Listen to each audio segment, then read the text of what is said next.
guys, welcome back to App. For today's video, we are going to show you how to fix Hoover carpet cleaner not picking up water.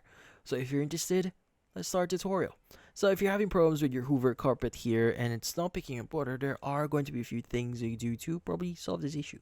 So first is you want to check your cleaner is if it's actually set to floor cleaning mode.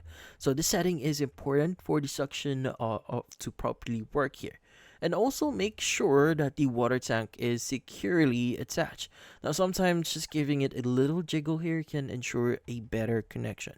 And the clean, or in this case, you want to make sure to clean your filters.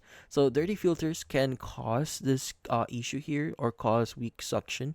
So take out the foam filter and any filters you have here, rinse them well, and let them dry before putting them back in. Now, also don't forget to pre-motor filters. If that's clogged, it could block the airflow here. And also, if your dirty water tank is full, the cleaner will stop suction. So in this case, I would suggest you to basically empty the tank and securely place it back in. Now, also, if your Hoover isn't picking up water, try cleaning the nozzle or any debris that you see here, or hair, or that's been clogging it up. So make sure the circular hose connection door on the nozzle is also closed.